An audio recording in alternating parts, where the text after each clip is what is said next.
Movie के start होते ही हमें कुछ साल पहले का टाइम दिखाया जाता है, जहाँ पर कुछ वर्कर्स एक माइन में काम कर रहे होते हैं। उन पर नजर रखने के लिए एक डॉक्टर भी वहाँ पर होता है, जिसे एक आदमी बताता है कि काम के दौरान वर्कर्स को यहाँ पर कुछ रेडिएशंस यानी शुआएं महसूस हुई और उन्हें लगा कि शायद यहाँ पर यूरेनियम है और वो बहुत खुश हो गए। उन्होंने बड़ी बड़ी मशीनरीज यहाँ पर मंगवा ली और काम शुरू कर दिया कि देखते ही देखते काम के दौरान वो जमीन अंदर घुसने लगती है, यानी एक गार में जाने लगती है। तो डॉक्टर अपनी टीम को लेकर उस केव के अंदर जाते हैं, यानी जमीन के नीचे। तो वहाँ पर उन्हें एक बहुत बड़े जानवर का स्केलेटन मिलता है, यानी थांचा। जब डॉक्टर उस पर गौर करते हैं तो उन्हें पता चलता है कि ये कोई स्केलेटन नहीं है, बल्कि वाकई में एक बहुत बड़ा जानवर है जो यहाँ पर सो रहा था और रोशनी पड़ने पर ये जिंदा हो गया था। और फिर हमें ये दिखाया गया कि वो जानवर केव से निकलकर समंदर की तरफ चला गया था। दूसरी तरफ जापान में हमें एक साइंटिस्ट दिखाया जाता है जो कि फोन पर किसी से बात कर रहा था कि जिस जगह से वो जानवर निकला था वहाँ से अर्थक्वेक होता यहाँ तक आ रहा है। उसका उस जगह पर एक प्लांट होता है। तो कहता है कि अगर ऐसे ही चलता रहा तो मुझे तो अपना प्लांट खत्म करना पड़ेगा। तभी उसकी वाइफ आती है और वो अपनी वाइफ और अपने बेटे फोर्ट को लेकर वहाँ से चला जाता है।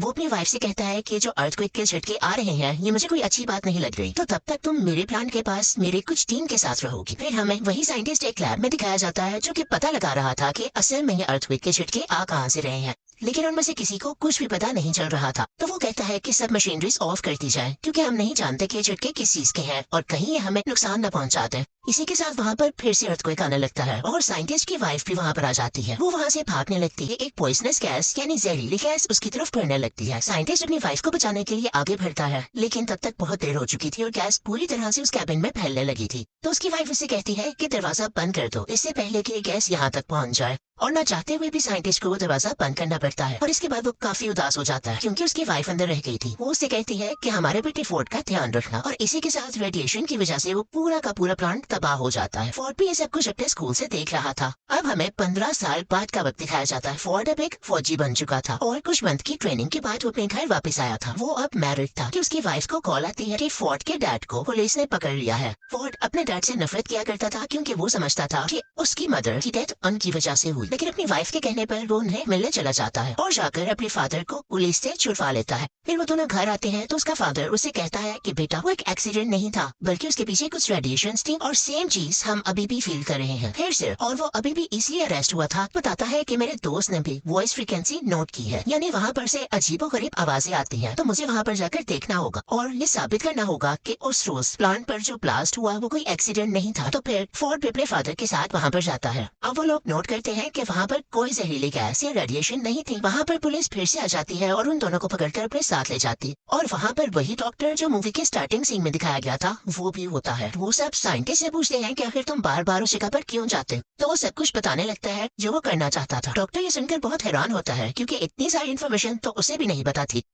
वो वहाँ पर एक बहुत बड़ी पत्थर जैसी चीज पर कुछ एक्सपेरिमेंट्स कर रहे हैं। अचानक वो पत्थर हिलने लगता है तो वो लोग उस पर बिजली फेंकते हैं, यानी इलेक्ट्रिकल शॉक देते हैं। वो पत्थर टूट जाता है और उसके अंदर से एक बहुत बड़ा क्रिएचर बाहर आता है। वो बहुत ही ज्यादा बड़ा था और लोगों पर बिजली जैसी कोई चीज फेंक रहा था। और फिर हमें दिखाया जाता है कि वो जानवर खुद को कैसे आजाद करवाकर प्लांट से बाहर आ जाता है और वहाँ से उड़ जाता है। अगले दिन कैप्टन आते हैं और डॉक्टर को अपने साथ जाने का कहते हैं। डॉक्टर अपने साथ साइंटिस्ट और फोर्ट को भी ले लेता है, लेकिन इस वाकये में साइंटिस्ट काफी जख्मी हो चुका था। वहाँ पर जाकर उनका हेड उन्हें बताता है कि ये क्रिएचर कोई आम क्रिएचर नहीं। जब जमीन की रेडिएशंस कम होती गई तो ये समंदर की गहराइयों में चला गया ताकि ये वहाँ से अपनी एनर्जी ले सके। वो बताते हैं कि हमारी कंपनी को भी उसे ढूंढने के लिए बनाया गया था। वो आज तक नहीं मरा और उसका नाम गॉडजिला था और ये वही। और वो चलता यहाँ जापान के एक प्लांट में आ गया क्योंकि उसे कोई ऐसी जगह चाहिए थी जहाँ से वो बहुत सारी एनर्जी एक साथ ले पाता। इसी के साथ हमें दिखाते हैं कि साइंटिस्ट की वहाँ पर डेथ हो जाती है और वो सब लोग काफी परेशान हो जाते हैं कि आज तो ये मरे हैं, कल को कोई और भी मर सकता है। अचानक वहाँ अजीबोगरीब रेडिएशंस आ रही हैं और उन्हें पता चलता है कि वो क्रिएचर वहीं पर मौजूद है और वो वहाँ पर न्यूक्लियर बॉम्ब खा रहा था क्योंकि उसे एनर्जी चाहिए थी। लेकिन इसके साथ साथ उन्हें वहाँ पर किसी और चीज के भी सिग्नल्स मिल रहे थे। वहाँ पर कुछ लोग भेजे गए थे जो देखते हैं कि समंदर से बहुत बड़ा जानवर बाहर आ रहा है। वो दरअसल वही खतरनाक क्रिएचर था जो कि अब शहर में आ चुका और सब लोग उससे बहुत ज्यादा डर रहे थे। और उसी के साथ हमें गॉडजिला दिखाया जाता है जो कि गुस्से से चिल्ला रहा था। अगले दिन टीवी पर न्यूज आती है कि वो क्रिएचर गॉडजिला से बचकर भाग गया। अब वो खतरनाक क्रिएचर समंदर में जाकर और भी जानवरों को अपने साथ मिला रहा। डॉक्टर की टीम मेंबर कहती है कि बहुत टाइम पहले हमें 2 अंडे मिले थे। एक अंडे में से एक जानवर निकलकर जापान के उसी प्लांट पर चला गया था और हम नहीं जानते कि दूसरे अंडे का क्या हुआ। उसे एक जगह पर सेफली रखवा दिया गया था। जब कुछ लोगों को वहाँ पर देखने के लिए भेजा जाता है तो वो लोग देखते हैं कि अंडे में से वो जानवर निकलकर कहीं जा चुका है। पता चलता है कि ये दूसरा अंडा उसी खतरनाक क्रिएचर का था और वो उसमें से निकलकर किसी और शहर में जाकर तबाहियां मचा रहा था। इन दोनों को पुलिस ढूंढने लगती है।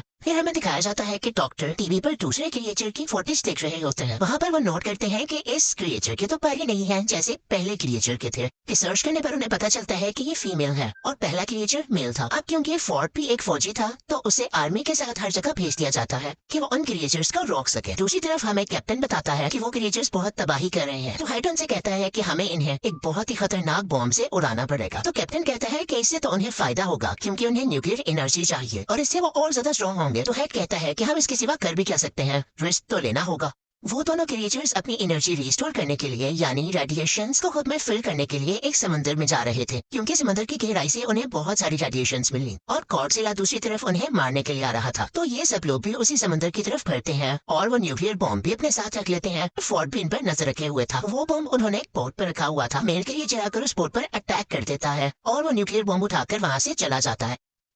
अब वो दोनों क्रिएचर्स उस बॉम्ब को लेकर वहाँ से दूर चले गए थे क्योंकि उन्हें वो चीज मिल गई थी जिससे उन्हें बहुत सारी एनर्जी मिलने वाली थी। आर्मी का और हेड का ये प्लान अब पूरी तरह जाया हो चुका था। वो लोग सोचते हैं कि हमसे तो कुछ भी नहीं हो पाएगा तो शायद गॉडजिला हम सबकी जान बचा ले। फिर हमें दिखाया जाता है कि वो क्रिएचर्स शहर में बहुत तबाही मचा रहे थे, लेकिन लकीली गॉडजिला भी वहाँ पर आ जाता है और आर्मी भी वहीं पर थी। फिर हमें दिखाया जाता है कि गॉडजिला इस क्रिएचर के सामने आ जाता है और ये लोग लड़ने लगते हैं। ये बहुत ही बड़े थे और लड़ते लड़ते बहुत चीजें डिस्ट्रॉय कर रहे थे, तो सब लोग पीछे हट जाते हैं। यहाँ पर अभी सिर्फ मेल क्रिएचर ही मौजूद था, तो गॉडजिला उससे आसानी से लड़ पा रहा था और वो उसे मारने ही वाला होता है कि पीछे से फीमेल क्रिएचर आकर उस पर अटैक कर देती है और अब गॉडजिला इन दोनों से अकेला लड़ रहा था। यहाँ पर गॉडजिला के लिए उन दोनों को मारना काफी मुश्किल हो रहा था। दूसरी तरफ हमें दिखाया जाता है कि आर्मी को अंडरग्राउंड यानी जमीन के नीचे एक घोंसले में बहुत से अंडे मिलते हैं जो कि फीमेल क्रिएचर ने दिए थे और गॉडजिला के लिए उनको हराना काफी मुश्किल हो जाता। आर्मी वहाँ पर एक बॉम्ब पर टाइमर लगाकर बाहर आ जाती है और जल्द ही वो बॉम्ब ब्लास्ट हो जाता है और सब के सब अंडे उसमें हट जाते हैं। जब मेल और फीमेल दोनों क्रिएचर ये देखते हैं तो उन्हें अपने अंडों की फिक्र होने लगती है और वो दोनों गॉडजिला को छोड़कर उस तरफ भागते हैं। अब उस धमाके से गॉडजिला को ये फायदा हुआ कि उस धमाके की रेडिएशंस गॉडजिला में एनर्जी की तरह जाने लगी और उसने वही एनर्जी यूज कर अपने मुंह से